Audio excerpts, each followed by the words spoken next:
안녕하십니까. 정용훈 집사입니다. 최영명 목사입니다.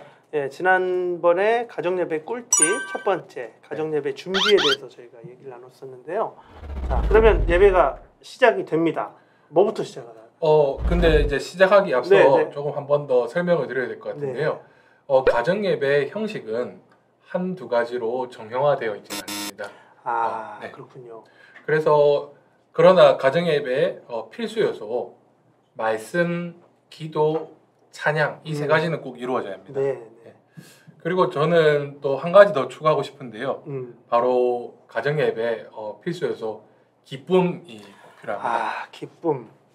네. 그냥 이제 기쁨이라고 할 때 우리가 뭐 이제 그냥 개그 프로를 보면서 예능 프로를 보면서 그냥 그 기쁨을 누리는 그런 건 아니고요. 사실은 가정예배를 함으로 인해서 주님이 주시는 기쁨도 있습니다. 그러나 우리가 가정예배를 계속해서 지속적으로 잘할 수 있도록 그 요소 안에서 기쁨의 요소를 또 발견해 나가며 진행해야 될 것 같습니다. 그러니까 뭔가 즐겁고 뭔가 자꾸 끌리는 게 있어야 계속 참여가 되고 적극적으로 되고. 맞습니다. 그런 게 필요하다는 거죠. 그래서 말씀, 기도, 찬양 그리고 기쁨 이 네 가지를 잘 담아낸 바로 은혜의 교회에서 제공하는 은혜로운 가정예배지. 은혜로운 가정예배. 이제 그거를 어떻게 할지 한번 소개하려고 하는데요. 먼저 시작기도입니다. 시작기도는 왕이신 하나님께 우리 가정예배를 인도해달라고 도움을 구하는 시간인데요. 자, 여기서 제가 한 가지 또 질문해 보도록 하겠습니다. 자, 그러면 기도할 때 가장 중요한 점은 무엇일까요? 기도할 때 가장 중요한 거. 시작기도할 때? 시작기도죠? 예. 시작기도는 짧아야 되죠. 네, 맞습니다. 제가 좀 당황스러운데요. 바로 정답을 말씀하셔가지고. 시작기도 짧아야 됩니다. 시작기도할 때 짧고 간결함이 가장 포인트입니다. 그런데 기도할 때 이제 간혹 어떤 경우가 있냐면요. 성경 창세기부터 요한계시록까지 아니면 그 주간에 있었던 뭐 정치적인 부분들 아니면 그 주간에 있었던 날씨들 다 이야기하시는데 그러면 시간이 너무 오래 걸려서 가정예배 15분 정도 생각을 하는데요. 만약에 기도가 10분이다. 뒤에 이제 이어지는 게 참 힘들어지겠죠. 그런 것들 조금 피해서 시작 기도는 하나님께 인도해달라고 간결하게 나가시는 게 좋을 것 같습니다. 네. 중요하군요. 기도. 네, 기도가 끝났습니다. 네, 그러면 두 번째로는 이제 찬양입니다. 찬양. 네, 찬양은 왕이신 하나님을 높이는 시간인데요. 네, 찬양을 할 때 아이들이 잘 아는 찬양. 네. 그걸로 진행하시는 게 좋을 것 같습니다. 그러니까 뭐 예를 들면 저북방 어른상 치명적이죠. 네. 분위기를 이제 더 다운시키는데 그런 부분이 치명적이었습니다.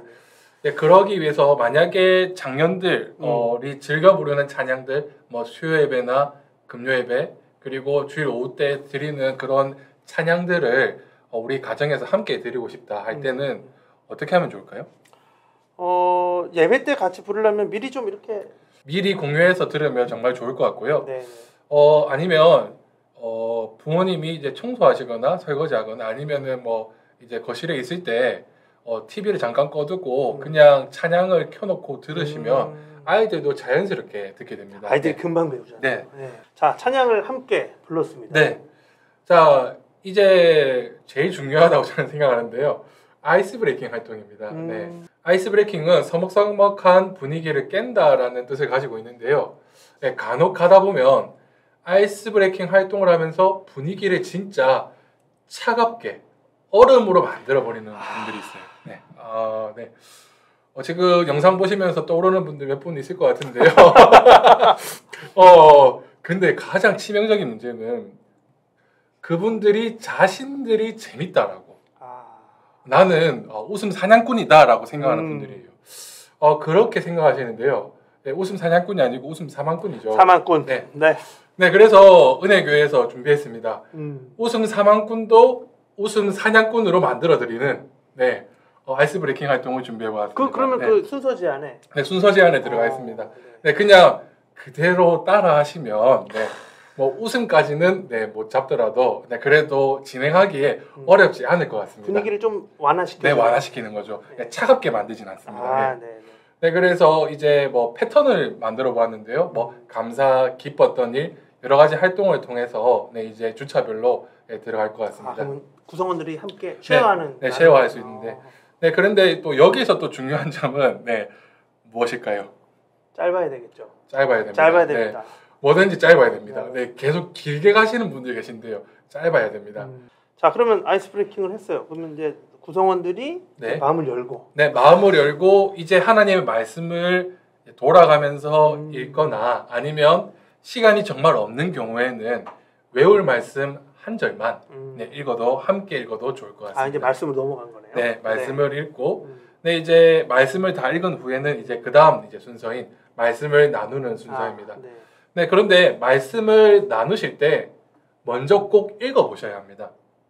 왜냐하면 그냥 글만 읽게 되면요, 내가 지금 무슨 말을 하고 있는지 나도 모르겠고 그리고 듣는 사람도 모를 때가 있습니다. 전달이 안 되죠. 네, 전달이 안 됩니다. 네. 그래서 그거 듣는 자녀들도 우리 아빠가 우리 엄마가 지금 잘 모르는 것 같은데 라는 분위기를 받을 수 있어요. 네, 말을 안 해서일 뿐입니다. 네, 그렇기 때문에 먼저 읽어보시고 네, 자신의 말로 바꾸는 게 중요합니다. 네. 맞습니다. 근데 그런 게 좀 어렵잖아요. 네, 정말 좀 어려운데요. 그런데 저희 교회에서 그 원포인트로 한 문장으로 만들 수 있도록 최대한 간결하게 만들었습니다. 네, 그런데 또 여기서 또 성경 말씀을 나눔할 때 중요한 점이 있는데요. 바로 무엇이냐면 성경 공부가 아니라는 것입니다. 아빠가 이만큼 알고 있는데 너 이거 알고 있니?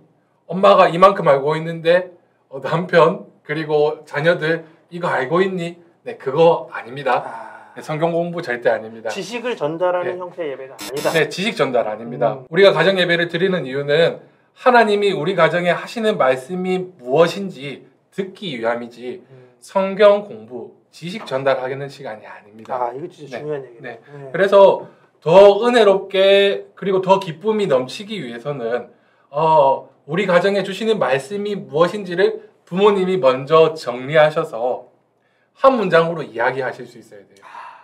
네, 그래서 우리 가정 예배 순서 제안에 들어간 부분이 원포인트로 되어 있기 때문에 뽑아내실 수 있을 것 같습니다. 네, 충분히 하실 수 있는데요. 어려워하지 마시고 계속 하셔야 됩니다. 네, 그래서 운동도 계속 해야 근육이 생기는 것처럼 여러분들이 그런 부분들을 계속 해 나갈 때 더 잘하실 수 있는 겁니다. 네, 그래서 이제 성경 지식 전달이 아니라 여러분들이 한 문장으로 우리 가정에 주시는 말씀이 무엇인지를 잘 전달하는 그리고 그 말씀을 잘 듣는 시간이었으면 좋겠습니다. 네. 자, 예배 요소들이 이제 다. 네, 이제 요소들이 이제 다 갖추어졌고요. 이제 방금 여기까지 하면은 굉장히 수동적으로 되거든요. 네, 그래서 이제 들은 말씀을 나누는 시간 필요한데요.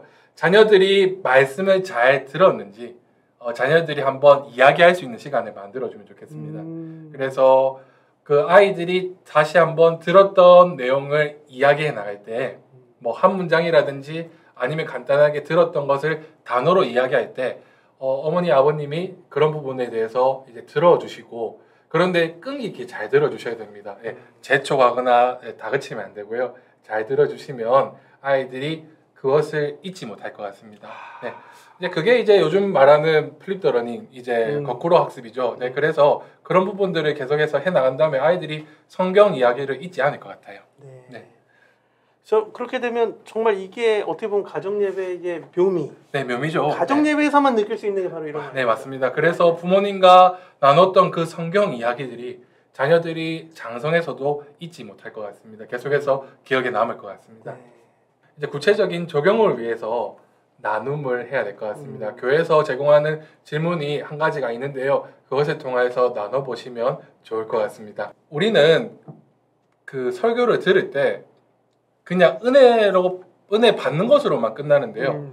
근데 우리가 들으면서 내 삶에 계속해서 연결을 시키고 그리고 내가 어떻게 살아가야 될지 적용을 계속 해나가야 되는 겁니다. 네, 우리 설교를 들을 때 우리가 어떻게 해야 될지 적용 포인트들이 계속 있는데요. 그런데 내 삶과 더 긴밀하게 연결해서 내가 어떻게 살아야 될지 그리고 내가 어떻게 실천해야 될지를 적용한다면 설교 제목 그리고 담임 목사님이 하시는 그리고 설교 대지들이 잊혀지지 않습니다. 네. 네, 그렇기 때문에 여러분들의 말씀이 그렇게 실천으로 연결된다면 그 말씀이 살아 움직이는 그 놀라운 역사를 경험하게 될 텐데요. 가정 예배도 마찬가지죠. 이게 그냥 말씀을 듣기만 하고 나누기만 하는 것이 아니라 실천해야 합니다. 그러기 위해서 이제 저희가 실천을 어떻게 해야 될지 가족 미션을 넣어두었습니다. 네, 그래서 가족 미션을 하면서 우리 가족이 어떻게 할지 이제 가족 이야기들을 통해서 한 가지를 선정해서요, 잘 보이는 곳에 뭐 냉장고나 뭐 식탁에다가 붙여놓고 이번 주 우리 가정이 해야 될 일을 적어두고 그리고 실천해 보면 좋을 것 같습니다. 네. 그리고 이제 마지막으로 우리 함께 기도 제목을 나누면 좋을 것 같은데요. 기도 제목 나눔이 잘 되려면 부모님이 어떻게 하면 좋을까요? 들어줘야 되지 않을까요? 네, 잘 들어주셔야 됩니다. 네, 정말로 자녀 입장에서는 진짜 고민되고 힘들어서 그것을 이야기했는데 공감해 주시고요. 그리고 그것을 위해서 진솔하게 함께 기도하는 분위기가 만들어져야 됩니다.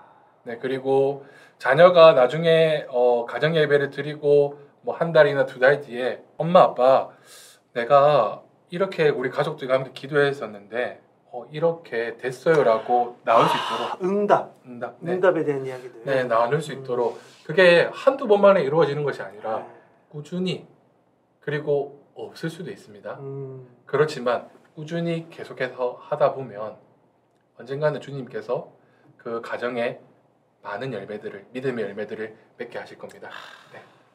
네, 가정 예배에 어떻게 어떤 요소들이 있고 어떻게 어떤 절차로 진행돼야 되는지 이제 말씀을 다 해주셨습니다. 네, 이제 그 기도 제목을 나누고 이제 주기도문으로 예배를 마치시고 예배를 끝난 후에 끝났다고만 하지 마시고요. 무엇이 남았냐면요, 순서지 안에 QR 코드가 있습니다. 네, 그래서 사진을 가정 예배 드렸던 뭐 사진을 찍으시거나 아니면 가족 사진을 찍으셔서 QR 코드에 접속하시면 저희 교회 홈페이지에 사진을 올릴 수 있도록 되어 있습니다. 그래서 여러 가지 뭐 이벤트를 한 번씩 할 것 같은데요. 그걸 올려주시면 또 소소한 또 이벤트들이 있으니까 참여해 주시면 감사하겠습니다. 가정 예배를 우리 가정만 하는 게 아니다. 네, 맞습니다. 함께 하고 있다라는 연대를 보여주는 거네요. 네, 그로 인해서 더 우리 가정도 하고 있고 다른 가정도 하고 있다라는 것을 보여주면 이제 삼겹줄 역할이 될 것 같습니다. 네. 도전도 되고. 네, 오늘 가정 예배에 대해서 알아보았는데요. 이제 한 가지 질문하고 이제 이 영상의 순서를 마치려고 하는데요. 집사님, 우리 일주일이 몇 시간인 줄 혹시 아시나요? 7 곱하기 24, 7, 24, 한 150시간 되겠네요. 네, 정확하게는 168시간입니다. 168시간인데요. 그런데 여기서 더 한 가지 질문하고 싶습니다. 168시간 중에 자녀들이 말씀과 찬양에 노출되는 시간은 보통 몇 시간 정도일까요? 1시간 아닐까요? 네, 그 1시간이 어디서 이루어지죠? 교회에서. 네, 교회 주일학교에서 이루어집니다. 네, 그렇죠. 네, 168시간 중에 1시간 터무니없는 시간입니다. 우리 자녀들이 많은 문화에 노출되어 있잖아요. 뭐 게임, 그리고 뭐 TV, 유튜브, 그리고 뭐 많은 뭐 부분에서 노출되어 있는데요. 아이들이 말씀에 풍덩 빠져서 깊이 하나님과 교제할 수 있는 시간이 많이 부족합니다. 그래서 신앙적으로 성장할 수 있는 부분들이 많이 열악한 부분이죠. 그래서 뭐 아이들이 발달 단계에 맞게 성장해 나가야 되는데 신앙이 그것이 1시간으로 주일학교 1시간으로 커버할 수 없습니다. 그렇기 때문에 교회와 가정이 계속 연계해서 가야 되는데요. 그 하나로 가정 예배입니다. 네. 필수네요. 네, 필수입니다. 선택이 아닙니다. 네, 그렇기 때문에 여러분들 정말로 중요한 시기들을 보내고 있는데요. 아이들이 장성해서 가정 예배를 드리고 싶어도 드릴 수 없는 상황이 옵니다. 그렇기 때문에 어릴 때부터 정말로 바쁘고 시간이 없겠지만 잠깐이라도 우리 휴대폰 볼 시간 정말 많지 않습니까? 그런데 잠깐만 휴대폰 덮어주시고 함께 자녀들과 가정 예배를 드려보면 어떨까 합니다. 그래야 해서 우리 믿음의 조상들로부터 잘 이어왔던 신앙의 유산을 우리 자녀들에게 잘 이어주셨으면 좋겠습니다. 자, 오늘 좋은 말씀 너무 감사드리고 아. 도전이 됩니다. 도전이 됩니다. 예. 지난번 이야기 드렸던 것처럼 가정 예배는 다이어트가 아닙니다. 네. 내일 한다고 생각하지 마시고 오늘 꼭 진행하시기 바랍니다. 그래서 가족들과 하나님의 말씀을 나누며 우리 가정이 더욱더 주 안에서 더욱더 영적으로 신앙적으로 더 잘 자라가길 주님의 이름으로 축복합니다. 네, 오늘 감사합니다. 네, 감사합니다.